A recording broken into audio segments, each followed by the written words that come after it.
Muito bem.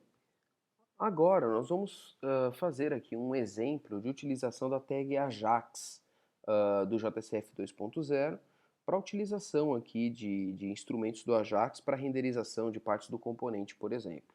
Tá? Para não precisar ficar sempre fazendo reload aí de toda a página. Tá? Bom, então para começarmos eu vou criar aqui a nossa página JCF.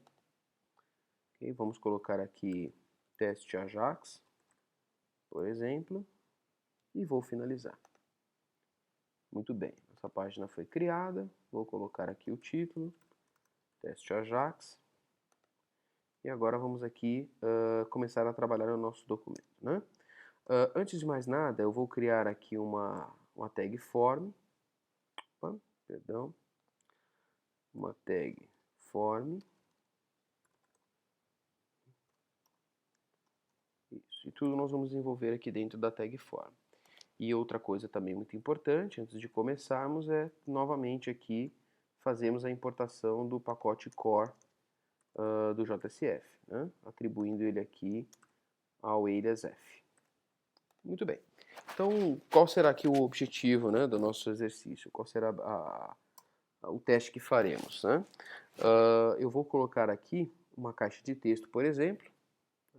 Então vamos colocar aqui H2 pontos input text. Vou colocar um ID aqui nesse input text, sei lá, entrada, ok? E qual será a ideia? Neste componente aqui nós adicionaremos um Ajax, tá?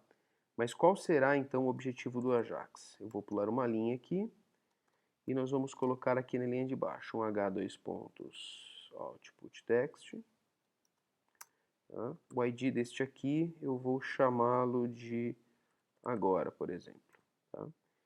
Já já vamos atribuir valor aqui a este componente, mas por hora, para que vocês saibam o objetivo, né?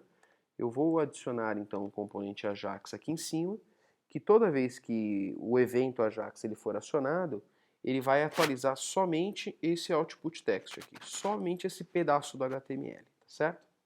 Bom, mas para conseguirmos observar essa alteração acontecendo, o que eu vou fazer? Eu vou criar um ManageBean, então vou abrir aqui meus projetos, vamos criar aqui o ManageBean, direito do mouse, New, JSF ManageBean.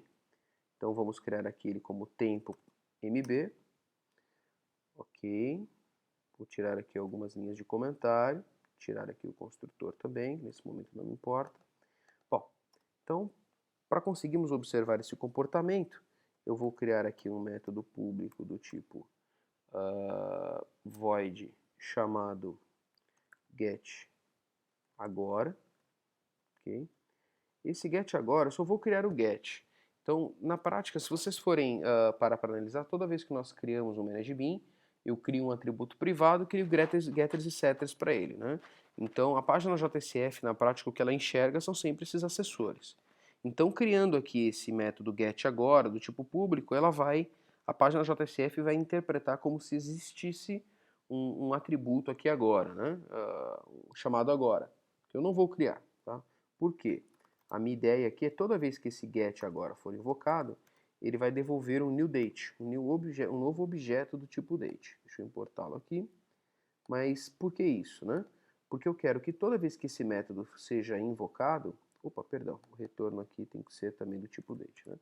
Então, o objetivo aqui é, toda vez que esse método for invocado, ele vai voltar à hora atual, para que a gente consiga aí, então, observar esse comportamento, tá? Bom, então voltando lá para o XHTML, então por esse motivo eu vou dizer que este campo aqui, ele está atrelado lá ao meu tempo mb.agora, certo? Muito bem. Então agora vamos criar aqui a tag do Ajax. Então, f2 pontos Ajax, né? E agora nós podemos atribuir aqui cada um das propriedades do Ajax, né? Eu vou nesse exemplo utilizar somente duas delas. A primeira é event. A event eu devo especificar qual evento que eu vou esperar para que esse Ajax aconteça, né? Então, no caso, eu vou colocar aqui o evento chamado keyUp. Esse evento ele é acionado toda vez que a pessoa pressiona uma tecla do teclado e a solta. Quando ele solta, né, que é o evento de key up, ele vai acontecer, ou seja, soltar a tecla, né? Bom, e toda vez que acontecer este evento, eu quero que ele faça o quê? Eu quero que ele faça um render, ou seja, ele somente vai renderizar algo do meu documento, que eu vou especificar, né? Poderia ser o documento inteiro, eu poderia pôr aqui um arroba, né? Para poder especificar isso, mas no caso eu quero renderizar somente um pedaço, eu quero renderizar só o output text aqui de baixo. Então eu coloco o nome dela, o ID dela, que é agora, né? Ok. Então, recapitulando, né? Toda vez que eu estiver digitando informação nessa input text, eu fizer um key up, ou seja, levantar, soltar uma tecla do meu teclado, ele vai renderizar o componente aqui de baixo, que é esse agora, e aí renderizando ele novamente, ele volta a pegar o valor lá do ManageBean. Voltando a pegar o valor do ManageBean, o que ele vai fazer? Vai pegar a hora atual, ok? Então é só um exemplo aqui para vermos esse Ajax funcionando. Então vamos executar a página. Pronto, aqui está a nossa página. Então percebam que ele renderizou adequadamente, né? Então olhem só, vou digitar aqui uma tecla, olhem o tempo atualizando, tá? Por quê? Justamente a hora que eu solto o meu teclado. Então olhem só, vou apertar o backspace, não atualizou, porque eu não soltei o backspace. Vou soltá-lo agora, o tempo foi atualizado corretamente, tá? Então temos aqui a demonstração de um evento Ajax acionando uma ação efetiva aqui no nosso formulário.